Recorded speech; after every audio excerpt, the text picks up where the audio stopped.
Hormuz జలసంధి తెరవడానికి Iran ఒప్పుకుంది. అమెరికాని పక్కన పెట్టి ఇరాన్, ఒమన్ కలిపి చర్చలు జరిగినాయి. ఆ చర్చల్ని కువైట్ వీళ్ళందరూ కలిసి ప్రోత్సహించారు. ఆ లెక్క ప్రకారం వన్ వే ట్రాఫిక్ అటు పక్కనే వెళ్ళటం, ఇటు నుంచి రావడం అన్నటువంటి కాన్సెప్ట్.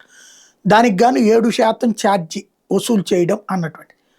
అందుకు ఈ రెండు దేశాలు అంగీకరించినటువంటి వేళ హార్ముజ్ జలసంధి ఓపెన్ చేస్తున్నామన్నటువంటిది ఇరాన్ చెప్పుకొస్తుంది. ఏదైతే మా ఇద్దరి అగ్రిమెంట్ పూర్తయిపోయింది అని చెప్పుకొస్తుంది.